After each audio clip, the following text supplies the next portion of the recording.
बहू का तकिया कलाम। सिद्धि की एक आदत थी। उसे इंग्लिश के शब्दों को अपनी हर बात के बीच में बोलने का बड़ा शौक था, खास तौर से स्टॉप। स्टॉप मम्मी जी, ये क्या कर रही हैं? बिल्कुल स्टॉप हो जाइए। कितनी बार कहा है कि किचन में कुछ भी सामान इधर उधर करने से पहले पूछ लीजिए। अरे क्या स्टॉप स्टॉप करती रहती है।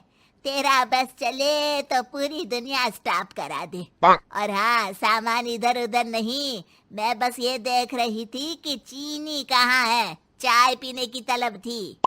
स्टॉप मम्मी जी, अब ये मत बोलिए कि आपको ये भी नहीं पता कि किचन में चीनी कहाँ होती है। सास को सिद्धि की बात बिना सर पैर की लगती है। वो उससे बहस नहीं करना चाहती, सो वहां से निकल जाती है। सिद्धि कमरे में। स्टॉप, मैं कहती हूँ बिल्कुल स्टॉप। मैंने कहा बिल्कुल स्टॉप। नहीं करता स्टॉप बिल्कुल। अरे यार, बिजली की वायर जोड़ रहा था, तुमने स्टॉप होने के लिए बोला और ये देखो क्या हुआ, करंट लग गया। अब करंट लगने पर चिल्ला रहा हूँ तो भी स्टॉप। अरे चाहती क्या हो तुम? स्टॉप, मैं क्या चाहती हूँ? अरे अब कैसे स्टॉप हो जाऊं? मेरा मतलब है स्टॉप स्टॉप। सिद्धि फिर चली जाती है सब्जी वाले के पास। भैया, वो बैंगन किलो और आलू 5 किलो। Stop stop. काफी देर होने के बाद भी सिद्धि को उसका सामान नहीं मिलता। क्या है भैया, कब से बोल रही हूँ आलू 5 किलो, बैंगन 2 किलो, फिर दे क्यों नहीं दे रहे हो? भैया स्टॉप। बहन जी, मैं तो 2 मिनट में तोल दूं, लेकिन आप ही तो बोल रही हैं स्टॉप। अब इतनी तो अंग्रेजी हम भी जानते हैं ना कि स्टॉप का मतलब होता है कि रुक जाओ, तो रुक गए भाई। अरे यार, क्या लोग हैं। स्टॉप। अरे तोलो तोलो चलो। किसी तरह सामान लेकर सिद्धि घर आती है, जहां वो देखती है कि ढेर सारे मेहमान बैठे होते हैं। सिद्धि आते ही जोर से चिल्लाती है, स्टॉप! आप यहाँ सब कैसे? अरे अब कैसे स्टॉप हो जावे बहू, जितना आना था आ गए हम। अब हाँ बैठिए ना। सासू माँ, आप बात करिए, मैं चाय बनाकर ला रही हूँ। सभी बात करने में लग जाते हैं कि तभी सिद्धि किचन से निकल कर आ जाती है। Stop stop. अरे क्या खाएंगे आप लोग?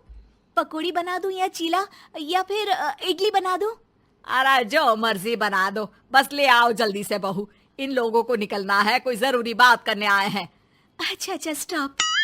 सिद्धि स्टॉप वाला अपना तकिया कलाम बोलकर निकल जाती है, लेकिन थोड़ी देर बाद जब वो कमरे में चाय नाश्ते के साथ आती है तो जरूरी बात हो गई आप लोगों की, या मेरे डर से शांत हो गए कि चुप हो जाओ चुप हो जाओ, सिद्धि आ गई है।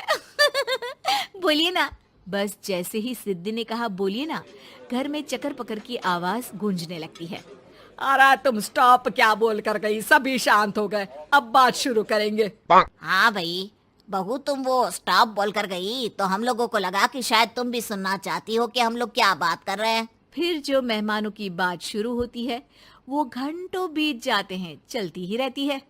अरे तेरे स्टॉप के चक्कर में दोपहर हो गई, अब जाकर सबके लिए जा खाना बना कर लिया।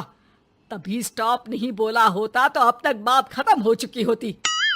बेचारी सिद्धि करती भी क्या, खुद के स्टॉप बोलने की आदत से खुद ही परेशानी मोल लेती है। आप लोग खाना खाकर जाइए, हाँ मैं जा रही हूँ बनाने। मम्मी जी, लेकिन स्टॉप, मैं ना खाना बनाकर लाती हूँ। सिद्धि सबको खाना खिलाकर विदा करती है। पूरी तरह से थक चुकी सिद्धि शाम को पार्क में वॉक करने जाती है। स्टॉप यार, आज तो मैंने बहुत खा लिया, पेट लग रहा है कि फट ही जाएगा। सहेली एक जगह खड़ी होकर सिद्धि की बातें सुनती है। सिद्धि उसे दिन भर की सारी बातें कहती हैं। स्टॉप यार स्टॉप, चल मैं घर जा रही हूँ। सोचा था थोड़ा वॉक कर लूंगी, पेट हल्का हो जाएगा। सारा दिन काम कर करके थक भी गई थी, लेकिन यार तेरे कारण बस खड़ी ही रह गई। वैसे तो पार्क करने क्या आई थी? और यार बड़ी अजीब लड़की है, मैंने कितनी बार बोला कि मैं वॉक पर आई थी, लेकिन तू स्टॉप स्टॉप बोलकर रोक लेती थी मुझे। यार प्लीज अब तू जा, मैं वॉक करके ही घर जाऊंगी। ओ यार, वो स्टॉप तो मेरा तकिया कलाम है। घर के सभी लोग सिद्धि के स्टॉप से परेशान थे। वे कभी उसके बोलने पर स्टॉप हो जाते तो मुसीबत आ जाती, कभी नहीं होते तो भी मुसीबत आ जाती। अरे मैं तो इस बहू के तकिया कलाम से परेशान हो गई हूँ। अरे कोई तो उसकी ये आदत हटाए। देखो माँ, ये जो आदत होती है ना, जब तक खुद की जान पर न बन जाए आदत छूटती नहीं। अरे उसकी जान पर बनाए उससे हमें क्या, हम लोगों के लिए तो ये परेशानी का कारण बनती ही जा रही है। उधर सिद्धि खुद सोचती है, अरे यार, पहले बाजार से देर, फिर दिन का सारा खाना, और फिर पार्क में मैं टहल भी नहीं पाई। क्या करूं? इस तकिया कलाम के कारण मैं खुद ही परेशानी झेल लेती हूँ। एक काम करती हूँ, आज से सोच समझकर बोला करूंगी। बहू स्कूटी उठाती है और निकल जाती है, लेकिन जैसे ही वो बीच चौक पर पहुंचती है, स्कूटी फिसल जाती है और वो नीचे गिर जाती है। हाय रे, कोई तो बचाओ, किसने टक्कर मार दी मुझे? कितना दर्द हो रहा है, कोई तो डॉक्टर के पास लेकर चलो। स्टॉप। बस जैसे ही बहू स्टॉप बोलती है, सारे वहीं रुक जाते हैं। बड़ी घमंडी औरत है, एक तो हम बचा रहे हैं, ऊपर से देखो स्टॉप बोल रही है। स्टॉप? कोई नहीं है क्या इस पूरे शहर में? बहू अपने तकिया कलाम की रट लगा कर रखती है। स्टॉप, कोई है? कोई स्टॉप? लोग उसकी मदद के लिए आगे तो आते हैं, लेकिन जैसे ही उसका तकिया कलाम सुनते हैं, वहां से निकल जाते हैं। तभी कहीं से उसका पति लौट रहा था। वो बीवी को रास्ते में पड़ा देख हैरान रह जाता है। अरे तुम यहाँ, कितनी चोट लगी है तुम्हें?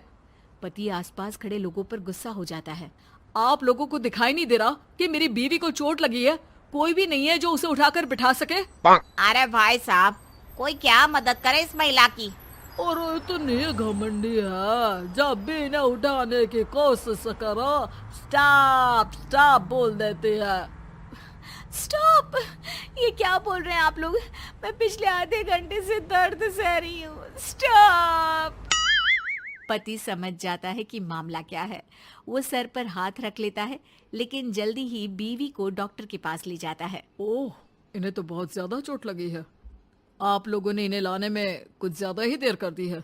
रुकिए, मैं चेक करता हूँ। डॉक्टर जैसे ही बहू के पास पहुँचता है। हाँ तो मैम, कहाँ चोट लगी है आपको? यहाँ? स्टॉप! डॉक्टर देखते देखते अचानक रुक जाता है। अब भी स्टॉप? अरे नहीं नहीं डॉक्टर साहब, अब तो सपने में भी स्टॉप नहीं बोलूंगी।